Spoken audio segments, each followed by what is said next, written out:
Our motoring tip of the week comes to you this week from the floor of the Toronto Boat Show, the 60th Toronto Boat Show.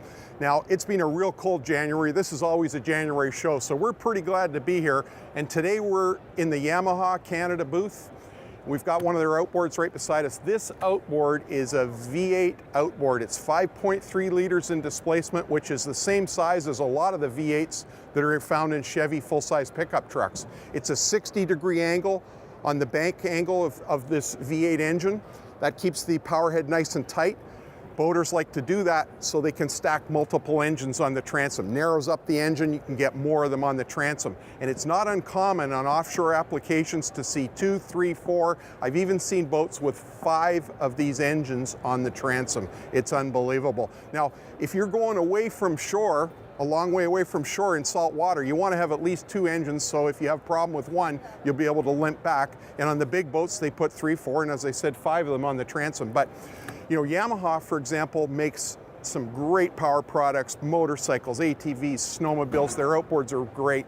And there's other great manufacturers making similar product too. But guys tend to be brand loyal, and they like to buy one brand and stick to it on all their equipment.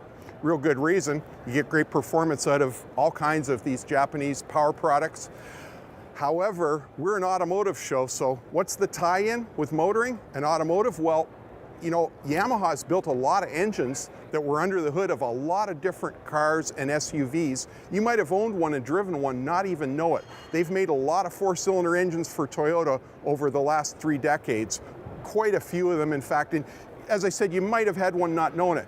If you had a Ford SHO super high output in 1989, or that first generation of, some guys called it the SHO, SHO stood for super high output, that V6 engine was built by Yamaha. The 3rd generation Taurus SHO had a V8 3.4 liters.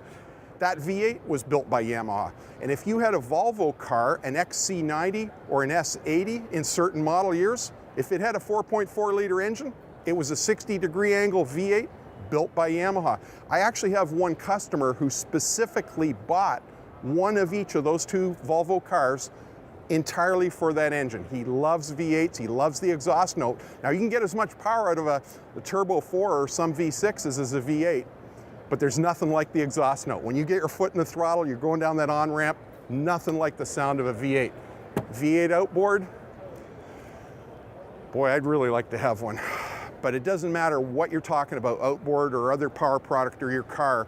Even if you buy the best, like these power products, if you don't look after them, they won't last. And if you do maintenance properly with genuine parts and filters and fluids and things like this, they'll probably last you a lifetime. It's your motoring tip of the week.